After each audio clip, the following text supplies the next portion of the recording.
Let's talk about something most people feel but don't say out loud.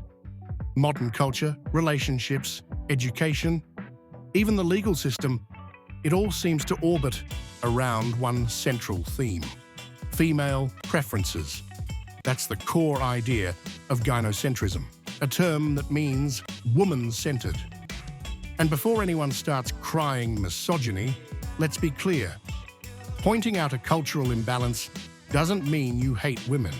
It just means you're not afraid to look at the scoreboard. Gynocentrism isn't just a buzzword. It's a lens through which we can understand how society, over time, has evolved to prioritize female comfort, female safety, and female desire, often at the expense of masculine values and male well-being. Let's start with relationships. You've heard the phrase, happy wife, happy life. But when have you ever heard, happy husband, happy family? You don't, because the relationship standard is set up around the woman's satisfaction. Men are expected to pursue, plan, pay, protect, provide. And if things go south, they're often blamed for not doing enough. Meanwhile, women are told they deserve the world just for showing up. That's not partnership. That's a one-sided service agreement. Even dating apps show it. Women swipe right maybe 5% of the time. Men, 50%, sometimes more. Why? Because men are trying to get a chance, and women are flooded with options. The algorithm and society hands women the throne and tells men to line up. This isn't equality. It's a marketplace rigged by attention. Now let's zoom out. Look at education.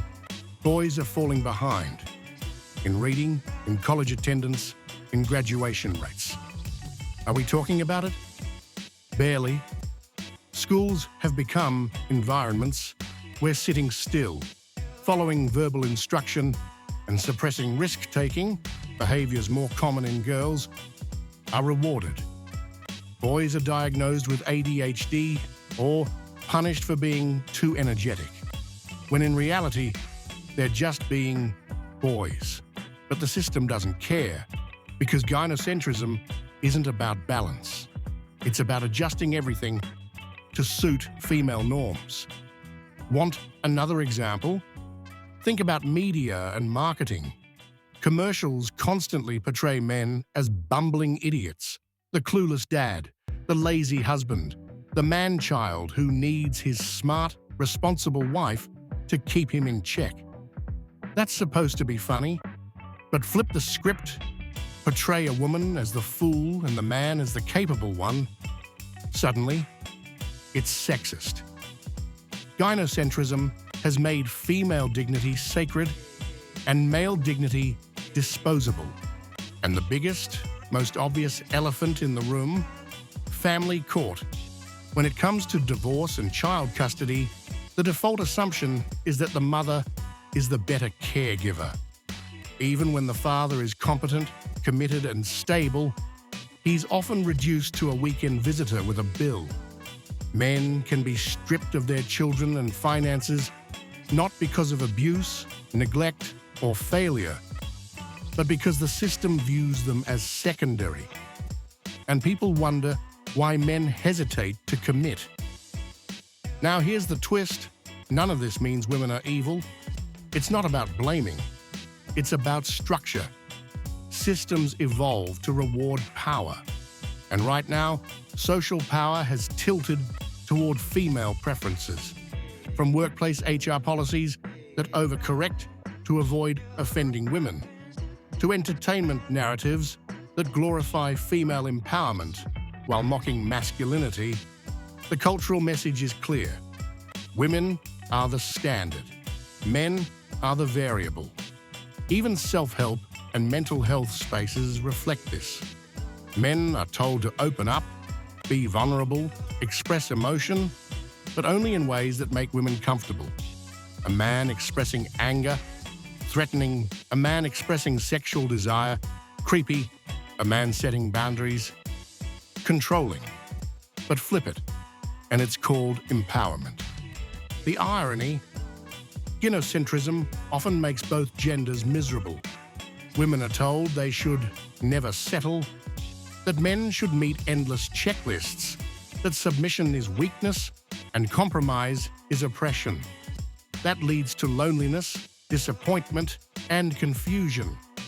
Meanwhile, men feel disposable, voiceless, and punished for being masculine, then are called toxic when they break down.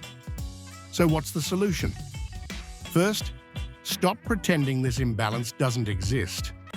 Gynocentrism is real, and ignoring it won't fix anything. Second, men need to stop apologizing for wanting respect, for needing space to lead, and for demanding balance. Masculinity is not a problem to solve, it's a force to integrate.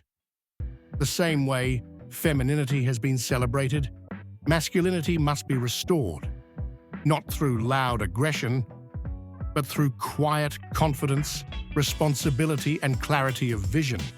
And finally, women need to realize that the culture that flatters them is not always the one that fulfills them. Being told you're perfect the way you are might feel nice, but it's a lie. Growth demands accountability for both men and women. The future isn't male or female, it's balanced, but we don't get there by pretending the scales aren't tipped. In the end, gynocentrism isn't a conspiracy, it's just momentum, a cultural pendulum that's swung too far. And now, men are starting to push back, not with hate, not with victimhood, but with awareness, with standards, with silence that says, no more games. Don't forget to like, comment, share, and subscribe for more videos. Until next time.